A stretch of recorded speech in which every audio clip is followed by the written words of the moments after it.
Are we on? It worked last time.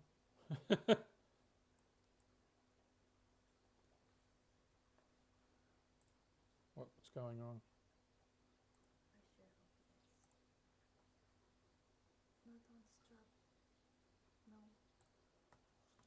Well, what's going on? Go to live. Hmm? Go up Up where? and connect to go live. It's not that. It's this one here. It's one of these. Go to manage. Maybe click one of them. Oh, you're All right. Are we live? Yeah,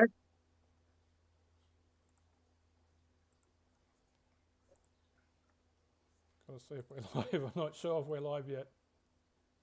Yeah. Okay. We are live. And hello, everybody. This is my first time doing this, so there's a few bugs.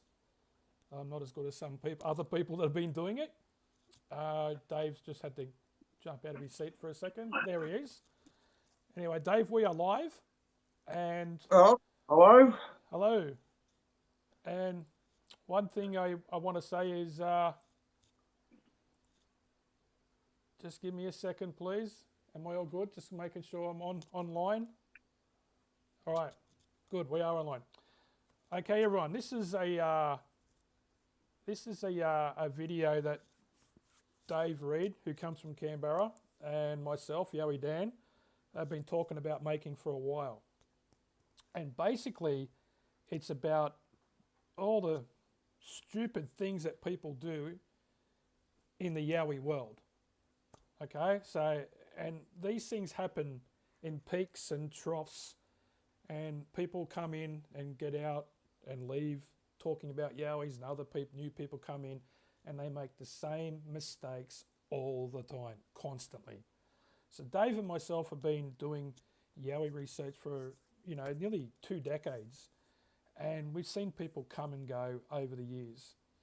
And then you see people come into be a researcher or so-called researcher, have no gear, be an admin of a Facebook group and say they're the next thing since sliced bread. So anyway, Dave, the first thing we're going to talk about tonight is blurry pictures being uploaded onto Facebook groups or YouTube. So let's start talking about that. So I'll let you have a talk for a bit, and then we're going to do about 5 minutes on each different segment that we've got tonight. So probably be running for about 40 minutes, half an hour, something like that. I think the problem with the blurry pictures is it isn't somebody sitting there and pointing a camera at something they've seen. I think it's more the case of people are taking random photographs around in the bush, going home, sitting in a computer screen with a cup of coffee, and looking for a yowie in the photographs, and that's what I think's happening. And it was proven to me many years ago on the AYR forum with Russell Ladmore, who said, Rusty, that said, put up a photograph and it had, oh, here's a yowie, here's a mermaid, here's a Big Mac, here's, around on a photograph. And I think that's pretty much the case, whether there's a yowie there or there isn't a yowie there. If I look at any photograph and I want to let the mind go a little bit, it's called pareidolia. Anyway, that's what I reckon.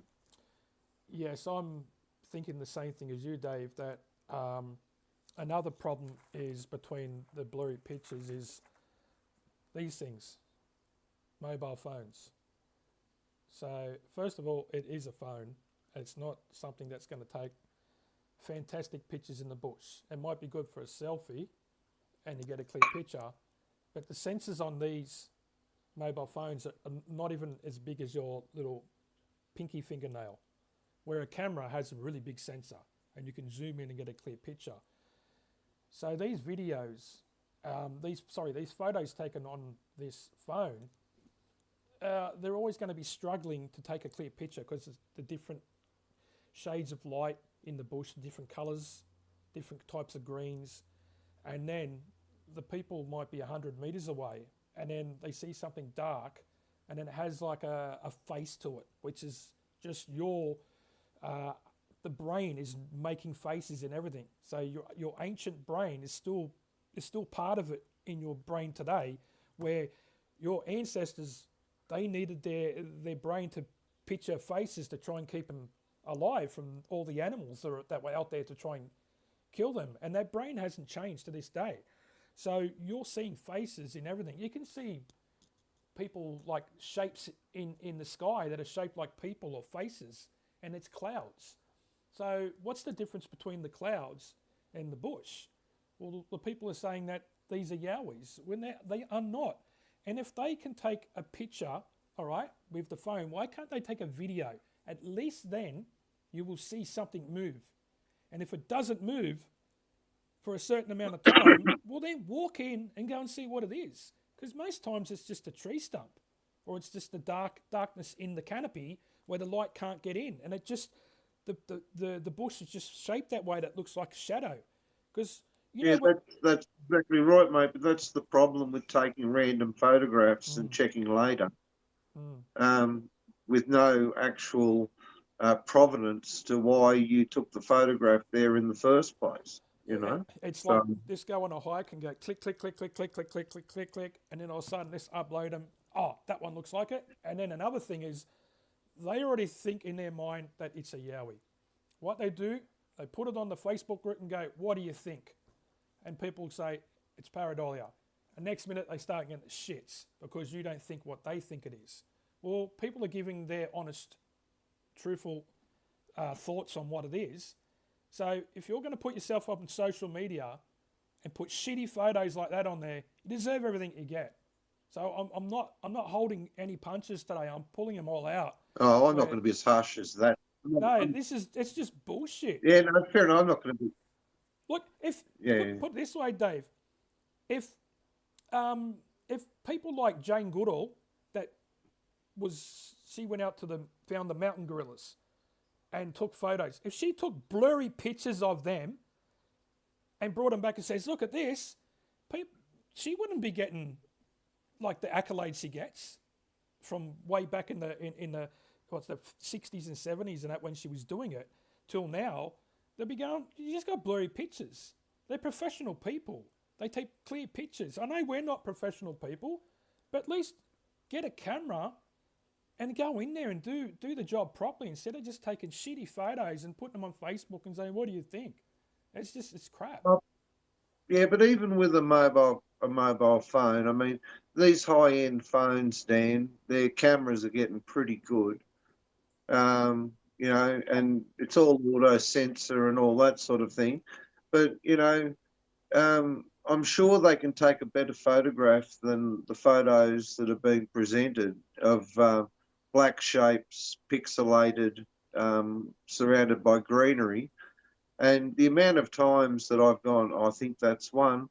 And when I walked in there, it's a black tree stump, or a burnt out tree stump, or it's a termite mound, or it's something like that.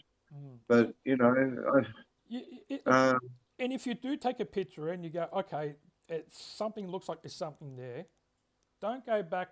So just say you take it at midday and it's a cloudy, overcast day. Try to go back at the same time in the same conditions, even if it takes a week for you to get back there. Because if you go back there the next day and it's sunny, obviously it's going to be different conditions. And then we're getting people that are going, oh, I made a reenactment, and the bush behind them is not even the same bush. And they're putting them together and it's a different bush. So, you know, you've got to do these things properly. It's just, I know not everyone's a professional, I will say that, but at least, you know, it's getting worse and worse where... It boils down to people's credibility, Dan. You know, and this social media thing, I mean, I like the days when there was just the old AYR forum and 300 people on it a night. And you know, some very, very serious people, Yeah. but have all sort of, now I'm sure they're still very much interested in it, but they don't get involved in social media anymore. I pulled out of the social media. You know, a few years ago, I was in a lot of Yowie groups and Facebook groups, Yeah. and yeah, but just one night, I just pulled up and said, I've had enough of all this drivel, and it was just the same rehashed drivel, and a lot of American stuff, and the American stuff doesn't interest me. No. You know, I haven't got any Sasquatch living up in my mountains, so um, and yeah, uh, yeah, All right. The next thing we're going to talk about is when people do put pictures up there and say, you know, this is here and this is here and all that. And when you say, look, I can't see anything. And they start saying, you haven't got the magic eye. What the fuck is a magic eye? What do you eat? Magic yeah. mushrooms or I've something? heard, I What? heard of the magic. Oh, that That's, was a couple of years ago. I heard about that one. Um, yeah, no, mate, I don't know whether you need a special eye to see these photographs. If it's not a clear, if it boils down to red circles, you know, if you really need to put a red circle, you know, if you can't say in the top right hand corner or in the middle, uh, middle left corner, um, you know, you really need to draw a little red circle around to see exactly what I was talking about just before. Just this pixelated could be anything. It could be a Big Mac, you know. if it's a real animal, it's a real creature, you don't need to put a red circle to show everyone where you're talking about. Because if these people put these pictures up and they don't put a red circle around it, then people are going to be going, where is it? Where is it? And then they put the red circle, and obviously, most 9 times out of 10, it's just a burnt tree stump or it's just a shadow, and that's it. Yeah, but opinions can range. You know? Somebody turn around and say, no, that's just pareidolia. Well, that should be the end of it. That's just that person's opinion, Yeah. Mm. you know. The Somebody else might think, yeah, mate, I can see it. I can see it's got two young beside it, and there's the female coming in behind. People can derive anything they want, but you know, um, when an admin of a group starts abusing people and calling everybody An F-wit.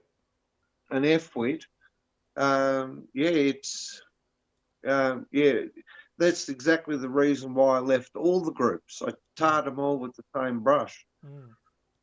Yeah. It It's was just too much, and people being uncivil to people, and people, and then came the hoaxes. You know, it mm. was just ridiculous. Well, hoaxes is like you can never stop that, and they seem to get caught out because the people that do hoaxes are usually not too smart. Where you know something they'll get caught out on something somewhere like what was one of the last ones where there was a picture taken. They can't handle taking pictures of themselves, and it showed you the big fake wooden cutout of feet stuck to the shoes.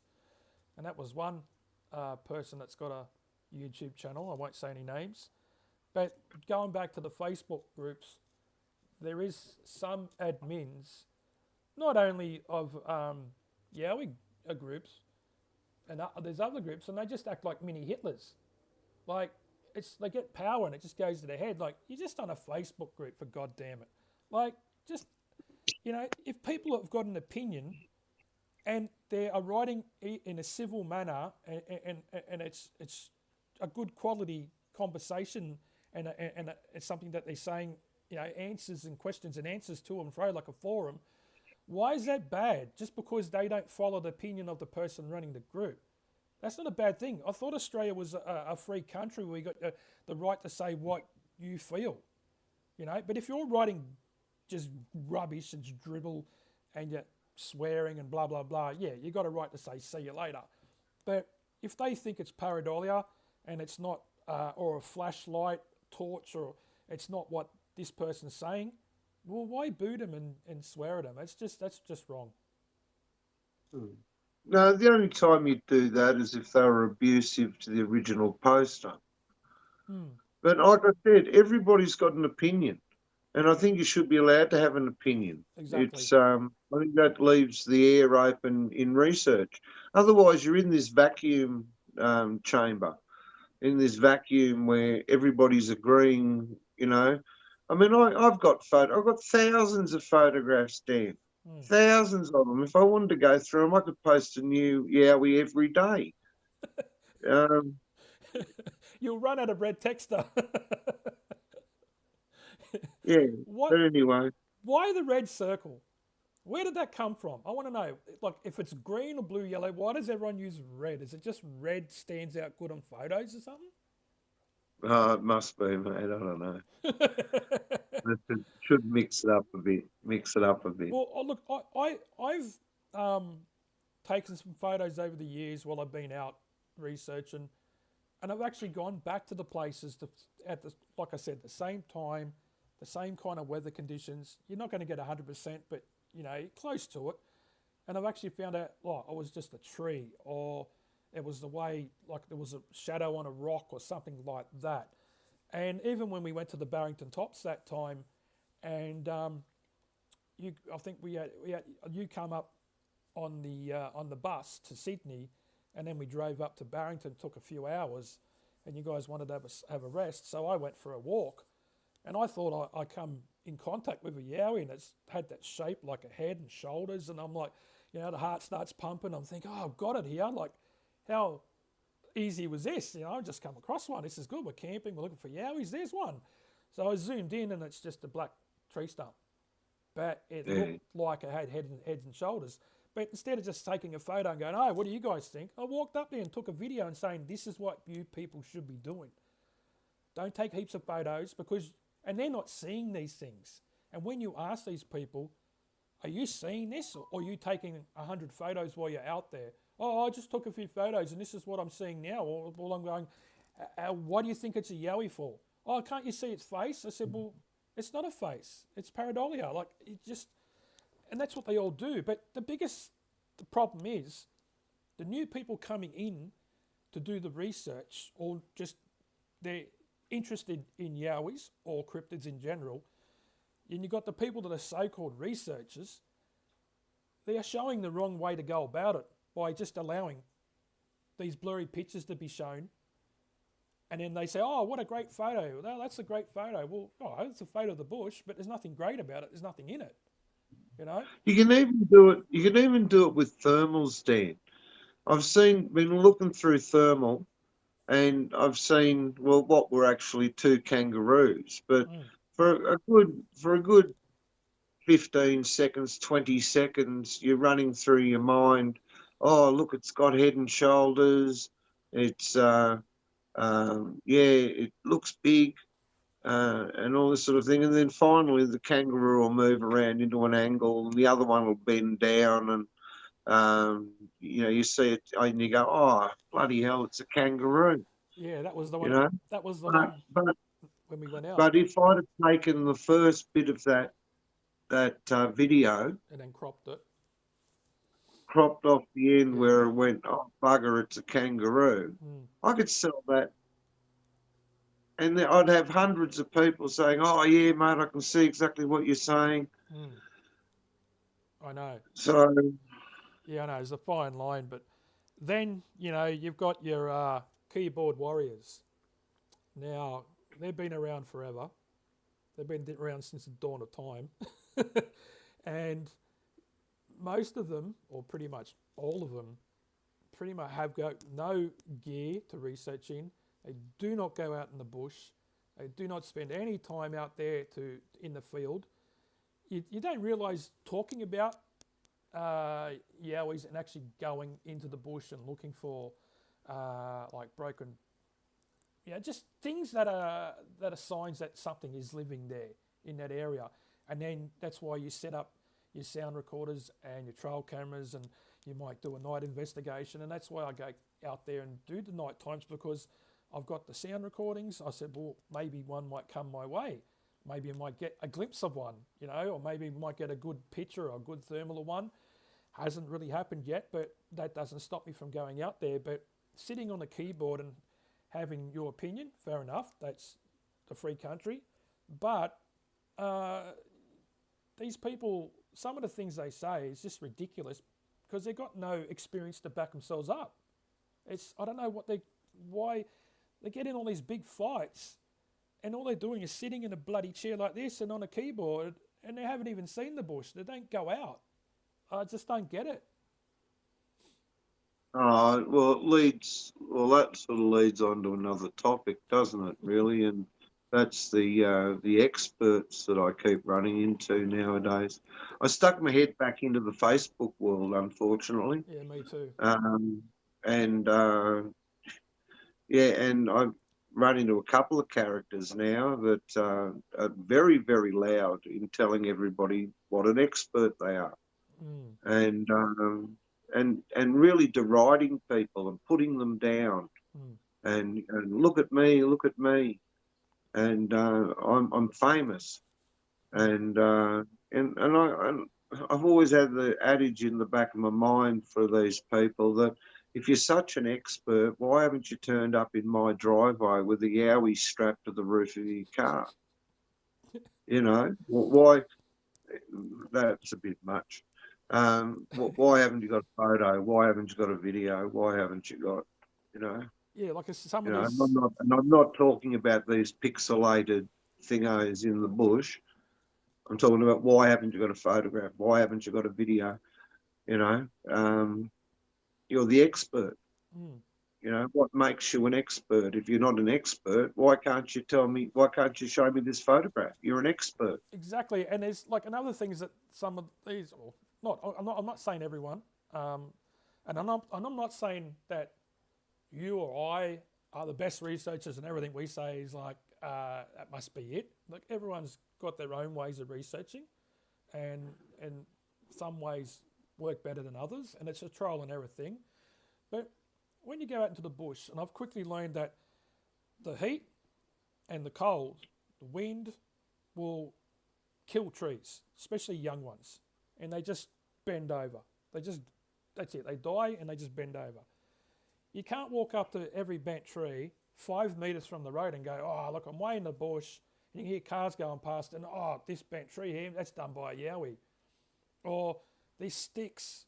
I'm not saying all the times, but sometimes I go along trails and I see sticks fallen over. They've just fallen from the trees, and sometimes they are making shapes like letters, like A and a B or a V, you know, and it's just naturally they're fallen down that way. Because, you know, you go through the bush, there's hundreds of thousands of sticks that have fallen over from the trees and come down. So sometimes I'll go along and see tree breaks and I'm thinking, I'm not quite sure about this, but other times you'll go along a ridge and you might walk up and down that ridge and it's pretty steep.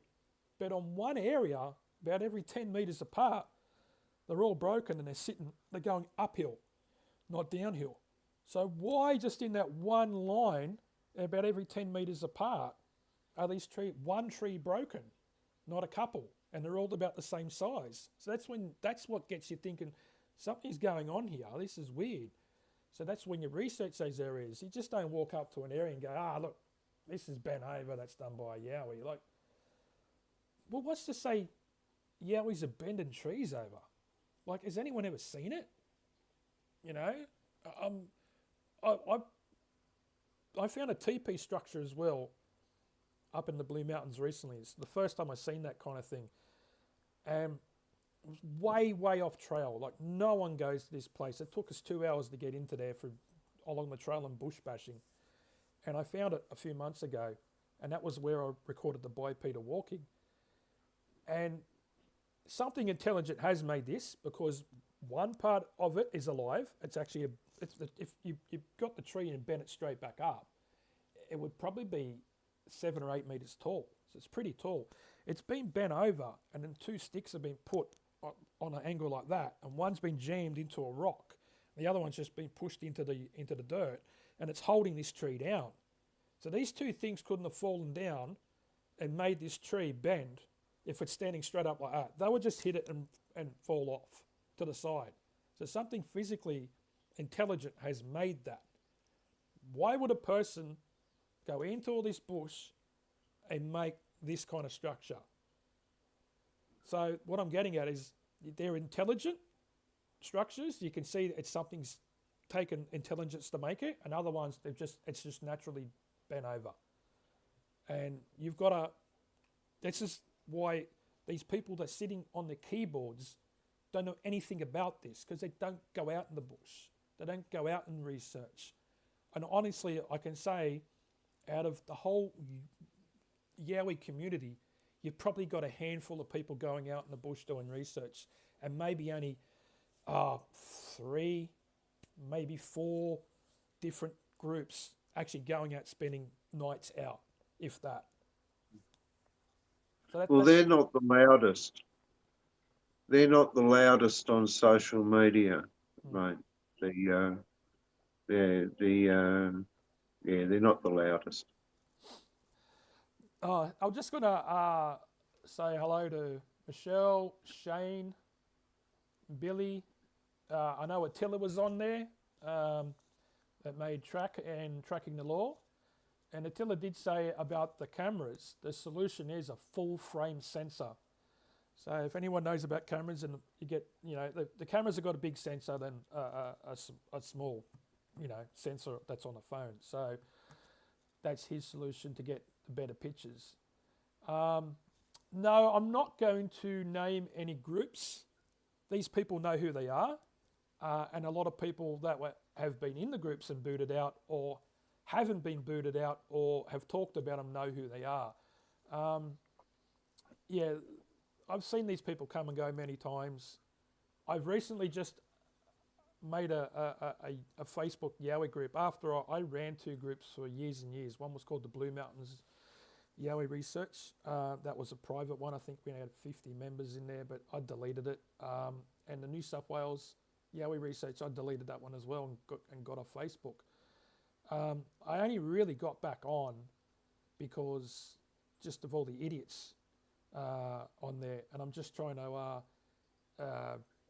post stuff on there as well to say that the people out there doing, the research with a bit of intelligence and trying to do the proper way instead of just posting shit on Facebook, to be honest. And it's about time you take a look at yourselves and going, there's some people on there and all they do is post blurry pictures, and that's all they do. It's just ridiculous. Like, if I was posting blurry pictures on there, like, I'd hate to think of what the people are thinking about me. Like, to be honest, just get a freaking bloody camera, a good camera with a good sensor, and take some good pictures, clear ones. So then It's all just become really ho hum, mate. It is.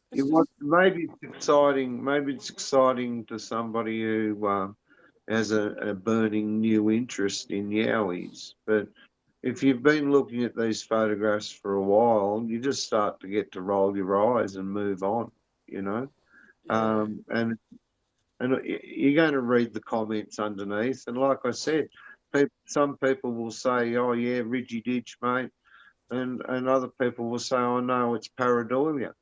The trick to it is for the admins not to then, or the original poster, not to turn around and call everybody a prick because they don't see what he's seen.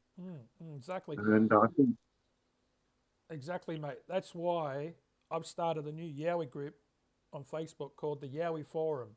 And it's open slaver, mate. If you put a picture up there and you say, this is what I think it is, anyone can say anything they want. No one's going to get booted for your own honest opinion. As long as it's civil, it's well constructed. It's no, something that you just write and dribble, blah, blah, and it means nothing. Like, you at least put your point across in a constructive way, But I've opened it up where you want to put a picture up there, and if people say it's pareidolia, well, you just got to take it on the chin and say, all right, I'm out in a public forum.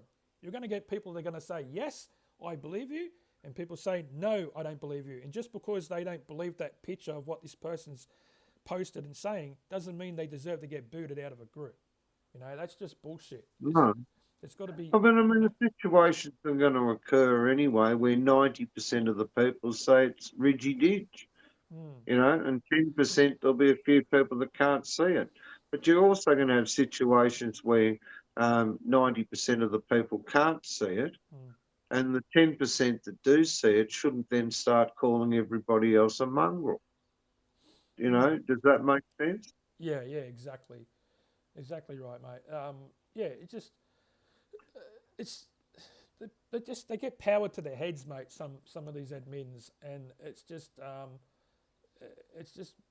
when you see the way people are why people are booted, and I've seen some people give some really good answers to why they think this picture isn't or this video is not right. There's something wrong with it, and they give a good example of and a good reason why.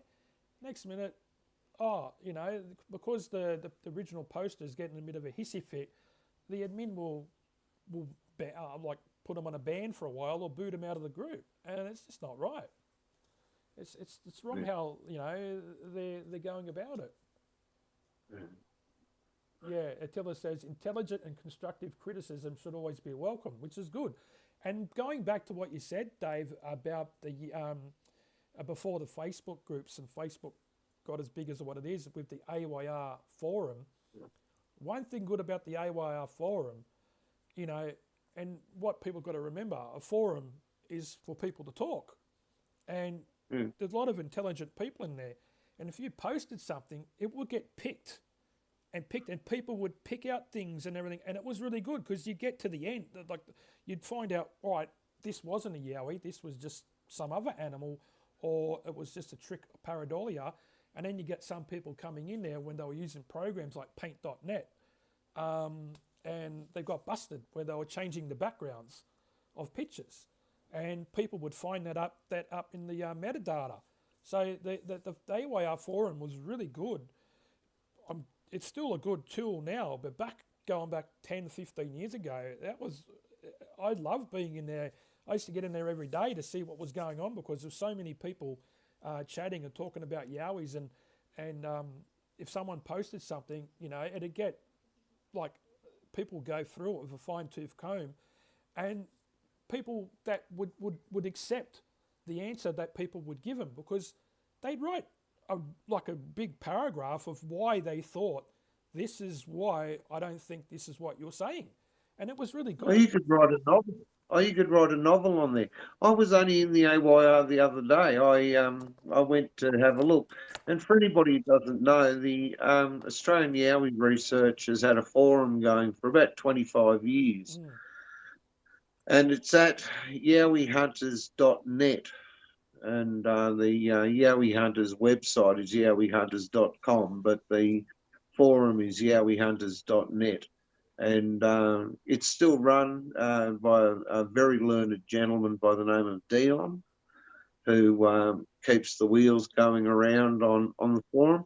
And it's very old school. It's an old BBS forum, but it's got 25 years of knowledge in the archives, which is all searchable. yeah. And it's still, I believe, as far as I could see, still has a community of diehards who frequent the forum and add to it and comment, and well worth joining if anybody hasn't.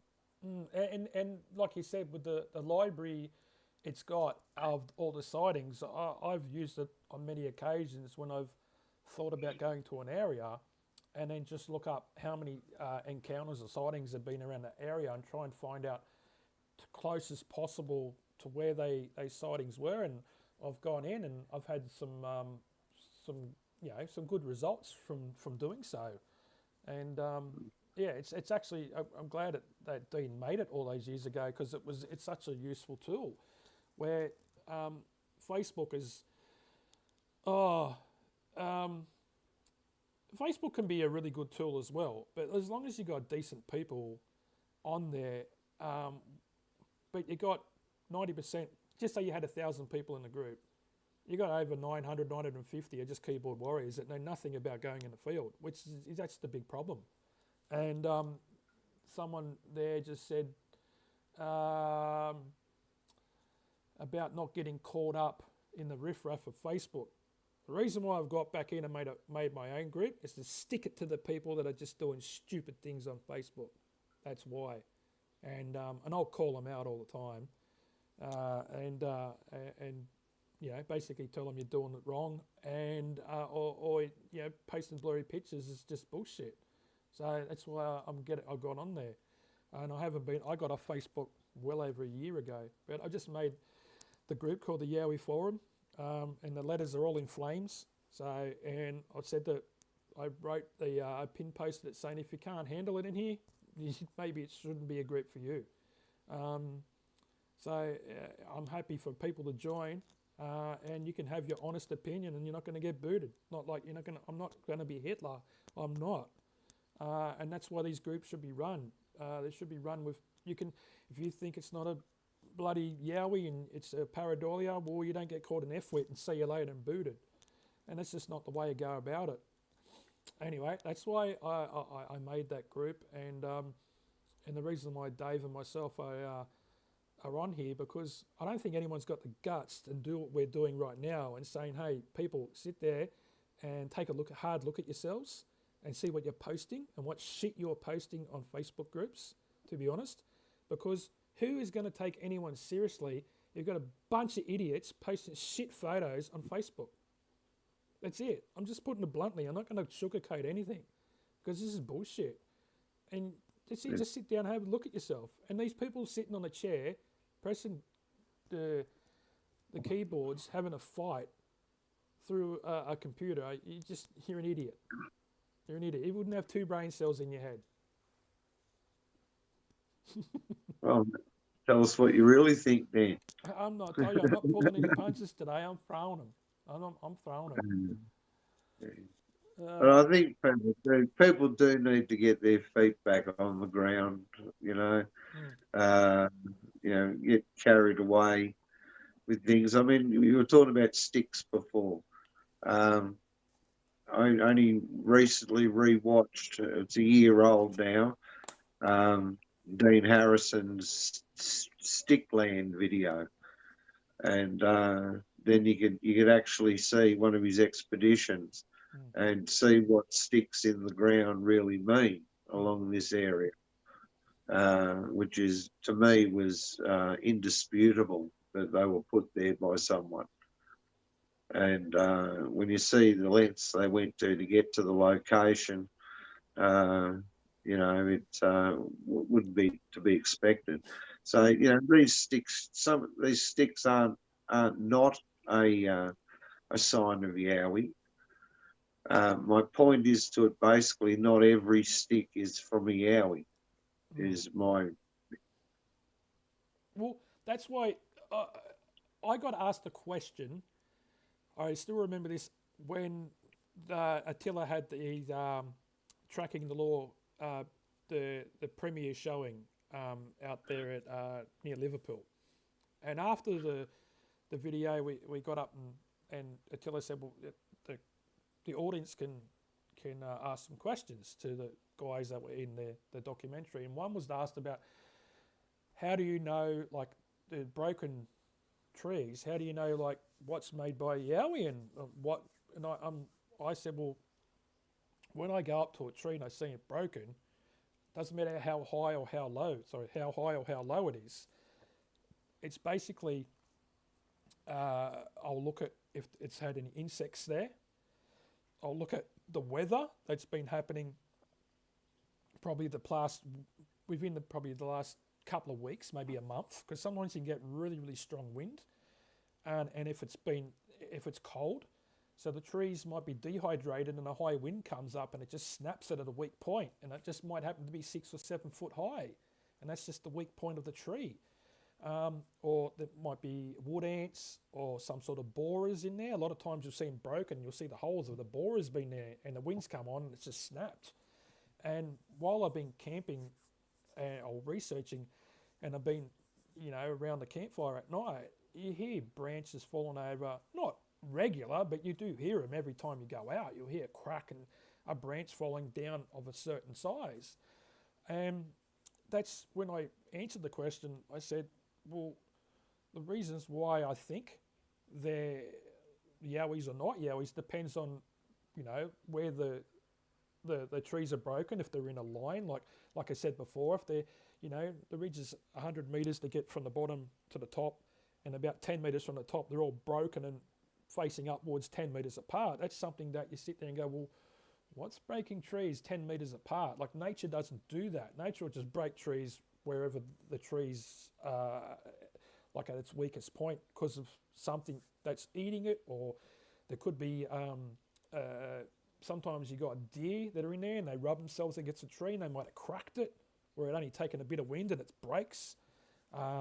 Could be a bird, like a cockatoo, could have been chewing on it a bit to sharpen its beak, and it's worn enough away for that tree to be weakened, and then it gets broken over.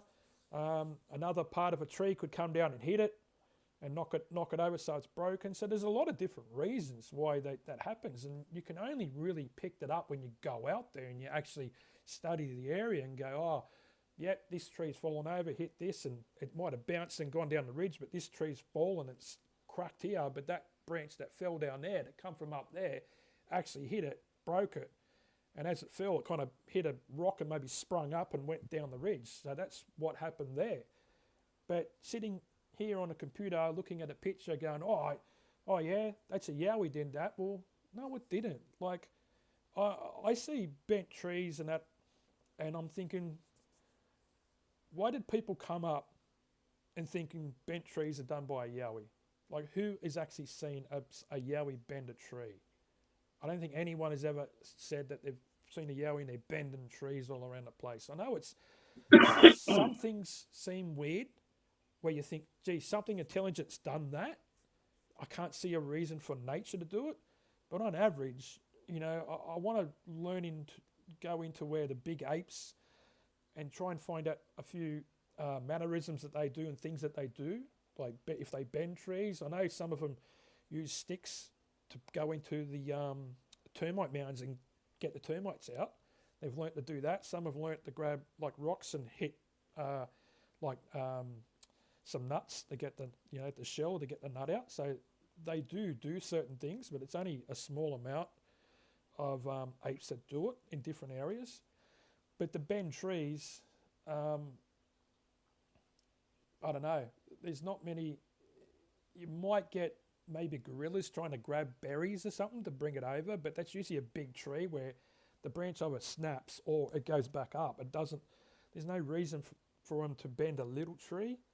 I'm just trying to go through reasons why a bent tree would be done by a yowie. Like, and like exactly, there's a question here. It says, how long does a yowie stand holding a tree until it stays bent? Well, I did a video. At Woodford, and I actually bent the tree, and it was probably, I don't know, the trunk was probably, I don't know, about as round as like a golf ball. It wasn't really thick, and I bent it down and I held it down for about 5 minutes, and I actually let it go and it sprung back up, but it didn't stay bent. It kind of went up, and after a period of time I walked away, and then when I come back it actually nearly went back up to being straight again. I didn't break it, I just bent it over, so they did come back up. So that was for 5 minutes. Then when people will be walking down a trail and I'll say there's all things broken across the trail, it's a sign that they don't want us here. I can understand that. I've had some signs like that happen. But other times you could see that sometimes I see signs of humans that have just happened to hike through that area. And a lot of times I've been hiking on just normal trails. Humans will just grab branches and snap them off for no reason while they're hiking. Not even try to swap flies. They just break things as they go. So the human mind works differently to other animals. So weird things can happen along trails for no reason other than the human just breaking it for no reason. Another question someone's wrote there. Potheads marking a trail to their stash. Yeah, trust you to say that, Shane. um, there was one here about tell us about your most intensive Yowie experience. Um, there's actually a video I'm going to bring out. We filmed it up in the Pilliga, and we called it the Campfire Story. And it's about when I was down in Acacia Flat. And it was 2015. And yeah, I heard this weird noise coming from down the valley. There was other people at the campsite, but they were pretty far. The Acacia Flat campsite is pretty long, and they were way down the other end. I was by myself. The rain would just blind out all the other noises in the bush, and nothing was making much of a noise other than about, I'd say, I don't know, but there was about easily around 10 different creatures running around the bush, just cracking branches, just crack, crack, crack, crack from about, about maybe 9 o'clock at night till about 4 o'clock in the morning, constantly. When I got out of the tent the next day, I thought all the trees would have no branches on them. So I don't know what they were, but I said there was like small jungities or something running around, because there was no humans running around there. I had to look out, couldn't see anything, but these things are running all around in the bush, cracking branches all night. This thing screams maybe 2 kilometres down the valley, and it came up, and about every half an hour it got closer and got closer and got closer. It took all night, but at about 4 o'clock in the morning, 4:30 in the morning, that's when it turned up, and these things are still running around. And I'm in the tent thinking, what's going on here? Like, is something going to attack me? And I look through the tent, the little mesh, and it was this massive big black figure. Like, it was about 3 meters from me, and it was just black silhouette. But I pretty much couldn't see the top of it because I couldn't get my head down low enough to look up. And it just made this massive scream. I shit myself, and then it just done this big one leap, and everything went silent. There was no noises, nothing, no tree breaks, nothing. It was just like it just stepped off the earth. And I can't explain it to this day. That's the most weird experience I've had with Yowies. I'm trying to see if anyone else has got a question. I'm happy there's a few people listening tonight. I hope a few people actually just, I don't know, just listen to what we had to say, and basically just kind of like try and just post something with a bit of, I don't know, just something that's a bit clearer. Like these, and even if you only use your phone, all right, if you've got to keep using your phone, I can't stop people from doing it. I'm not saying that, if you've only got enough money to use a phone and you want to go out and enjoy and take photos, fair enough, do that, because going out in the bush is really enjoyable, even if you don't find Yowies. But just take a video. Try and take a video instead of a photo. That's, at least a video's got something where you'll see the movement, and then, you can get there with some software on the computer, and you might be able to clear it up, or try not to take these videos 100 meters away. Try to get a bit closer so the phone actually can work a bit clearer. But I'd rather not use them. I do take them only because if I do get reception, I can make a phone call, or I'll just use it for check what the time is when I'm setting my sound recorders. I always do the time and the date. So basically, when I hear a sound, when the sound recorder is recording, I can go, all right, I can measure the time from when I started till that date and get pretty much what time it was. Someone says, I've had 2 wood knock experience. Okay. Yes, talk, Dave, sorry. I was just saying, if you're going to take a photograph and you think it might be something, when you post it and say, look, this probably is pareidolia, but I think it might be something for this reason and that reason and that reason. Right? And I think that's all very acceptable. Yeah. And like I said, if 90% of the people turn around and say, yes, I think you're right, it's not coming out and saying I'm an expert and this is a Yowie. when Yes. it's obviously a pixelated bit of Yeah, photography. that's a great thing to say there, Dave, because instead of saying what do you think, and then if you put a decent intro to it and say, hey, I went out the other day, I know the picture is not the clearest, but a lot of people say, all right, something moved. All right, something moved, but it could be still bushes moving in the background. But have a decent intro into and say, all answers welcome. If you think it's pareidolia, well, that's good. But someone might pick something out that I didn't see, and you might be able to get to the bottom of it. Yeah. Exactly right. Exactly right. All right, what's this one? My question is, if you inhale enough plastic fumes, is it possible to become a Yowie? I don't know. I reckon what you got to do is buy plenty of boost, and if you pop a few boosts, and then get on the peak, you might be able to turn into a Yowie, but you'll have to take some sleep to get down and get down off it. But Shane, it's hydrolyte and water. That's why it looks a bit dirty. So just always put hydrolyte in the water. And that's the tip. If you go out hiking or camping, don't take these stupid energy drinks like bloody like Red Bulls and all that, or Gatorades and that. All Gatorades and that do is make you piss. I've been out with people that are, oh, I want to go hike with you. All right, let's go for a hike. I take hydrolyte and water. I don't need to go to the toilet because my body uses all that up. You drink Powerade, Gatorade, all they want to do is go have a piss. And that's the last thing you want to do out when you're going hiking is go to the toilet a lot because you dehydrate yourself more. Just put hydrolyte in there, none of this stupid bloody Powerade and that. All it does is make you piss. It's a tip from my Oh, dude. that. A tip from my Yeah. dude. And always hiking thong. So not many people know this, but Dave is like the master thong hiker. He taught me how to hike in thongs. Didn't you, Dave? When you can snap the pebble from my hand, grasshopper, you can have it. Oh, someone's. Okay. Hydrolyte Chardonnay. Yeah.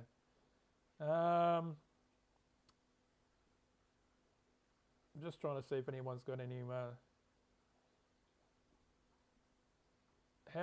What's this? How many so-called experts on any subject were correct in the last 3 years or so?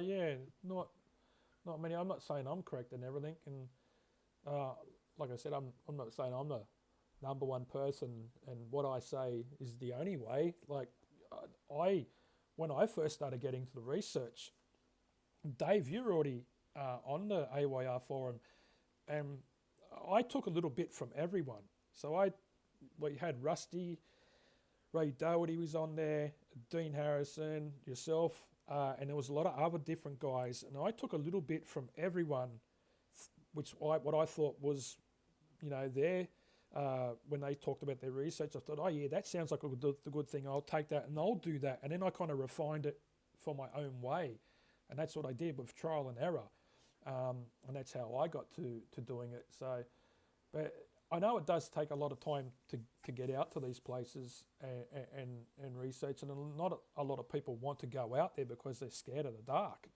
and they, Oh, that's the best bit of it. that's That's the best part of it. yeah, I know. Like I uh, I went out probably the first couple of years by myself in the Blue Mountains, and I was hiking 5 hours to Acacia Flat, and there was something down there. I wasn't getting out of the bush real quick. Like I just sat in my tent and going, "Don't come near me," But now I'm like, "Come on, come over! I want to get you on film." Like when we got the howls down at Marramara, and I wish I had the parabolic dish I got now because you would have had them a lot louder. I only had like the little Sony note taker on the other side of the creek there, and I had the little parabolic dish, that little $10 one, but it did work quite well. Yeah, and that was loud as, and yeah, that was on a night where it was really quiet in Marramara, and it's a spooky place down at the campsite. And once that started making howls, it's like the smile on my face was so big. I was just like, my wife was really scared, and she was chucking heaps of wood on the fire. I'm going, babe, stop it, stop it. I'm trying to record the house. And obviously that was howling, and it was trying to find, it was howls. You can tell it wasn't just a dog howling. It was not a dog. This was loud, and it was like calling out. You can hear the sound. The howls were different over that period of time, and then it come through the creek, and it was about chest high. It was freezing cold. Went across through the grass, and then Kurt, who was with his girlfriend camping, he actually got out of his tent and he started the fire because he's thinking, what the hell is this? And he looked at us, and we're looking towards him, and then we heard something coming through the bush, so we all put our torches on it. So that was another a freaky time. That was pretty good. That I wish it would happen again. You know, like I've never heard howls like that before or howls after. Even going back to Marramara, I have recorded some weird sounds, but not that. Well, if you never go, mate, you never know. Yeah, I know. That's my version of it. So yeah, you've got to be out there to see anything. You know, I don't run around chasing anymore. I sort of sit back and hopefully wait for an experience to come to me. But I try and put myself in the locations where it's going to happen. You know, so. Where there's just me and Vlad. I go out with Vlad a fair bit, as you know. Yeah. And different locations around the state within a few hours' drive. And yeah, but if you never go, you never know. So, Yeah, exactly right. So that's why I a bit pissed off of all these keyboard warriors that just get out there and they basically just get in arguments and fights, and they never go out and do any research. And it takes a lot of years before you can pick up the smallest details and things where other people would just walk straight past them. And I have missed a few things myself, like when people said, "What's this?" and I'm like, "Oh shit, didn't notice that." Like I was out with a guy, he came out with me, and under this rock ledge, across it was a main trail in Glenbrook, across the creek, which was no trail, and we bush bashed it for like way up this ridge, and then we got he seen about, was it 4 fingerprints in sand under the ridge. You can see it, and they were pretty much just as long as my fingers. So it wasn't a massive creature or whoever it was, but I'm thinking, all right, we went up there, but who else other than someone trying to look for a yowie something would be up there? There hadn't been a fire there for decades, because it's usually, when there's been fires for even 10 years before, because you still see the bark's black. It takes ages for that black bark to come off trees. And he saw it and I missed it. And I'm like, geez, like you don't see everything, but, the more and more you go out, the more you pick up on small things. And if you never go out, I can't see how you could be sitting on a bloody keyboard having fights about something that you don't know anything about. Telling other people that know how to run their show. Yeah. Yeah. Yeah. Exactly. Fair enough. I think we've covered everything. Red circles, mobile phones, Facebook groups, the magic guy. I don't know. Is there anything else that we need to kind of like go over today? No, mate, but I have enjoyed talking to you. So we might do this again at some stage on a more happier topic. So, with what's going on. Because nobody's got any excuses anymore, Dan. Yeah. People can't. So many people got lethargic when COVID hit. Yeah. So people stopped going out. Well, they weren't allowed to go out. But people sort of haven't gotten back into the groove. Yeah. Well, unfortunately for me too, I wanted to go out to a lot of places in the Blue Mountains, and a lot of places got closed because of that rain that just happened before the COVID. And plus, a lot of the places, they're still, like the trails are just like sinking. I know if you go down the Golden Staircase, you can't drive to there no more, because when you go off, I think it's called Glen Raphael Drive, that goes off the cliff drive, it's pretty much just gone. You can't drive your car there no more. They're not going to fix it. They've just made a trail to go down there, and you've got to walk 500 metres to where the Golden Staircase is. There's been a landslide where the staircase, part of the trail, that they closed it for a while, but then they've opened it. And then you get down to the bottom, and I think it's in one of the videos that I made a few months ago. And one part of the trail there, there's only half a trail, but then there's like probably 20 meters wide and about 30 meters long of just all that part of the bush is just gone. It's like a massive excavator come in and just dug this massive 20 by 30 foot hole, and I just looked and went, shit, that's how much the rain actually affected. And there's actually creeks coming from the ridge, coming down and going across the trail of the federal pass when you're walking towards the ruined castle. And they only let you get as far as the ruined castle now, and you can't go up to Mount Solitary at the moment. So not only COVID, but the actual weather and the rain conditions actually stop people from going on trails.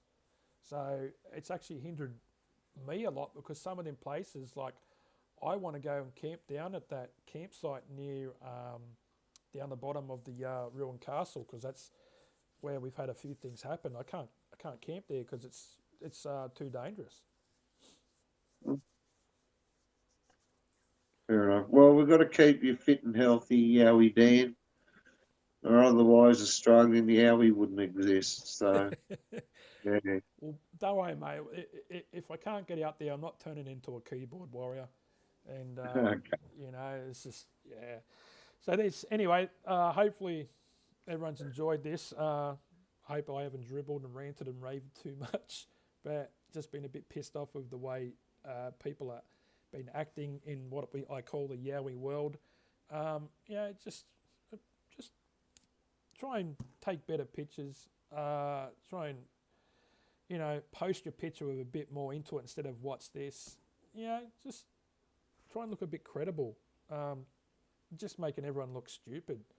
That was one reason why I ended up doing a Yowie YouTube channel. It's because at the time there was two guys, I won't say their name, and they were just putting shit on YouTube. So I thought, I've got to there's no one really putting anything on YouTube, doing like research and just going out there and trying to find this and film how they're doing it properly, not just, just putting shit on the bloody YouTube. So that's why I made a YouTube channel. Otherwise I wouldn't have went on there. So anyway, I'll let everyone go now. And thanks, Dave, for joining me tonight. And if anyone's got a problem with what I said tonight, I don't give a stuff. So I don't care.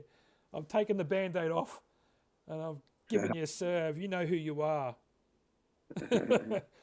All right, guys. Thanks for watching. And we might do one every month or so or something like that. We'll pick a topic and we'll try and not, dribble too much. Fair enough. All right. All right. Thanks, everyone. Thanks for watching.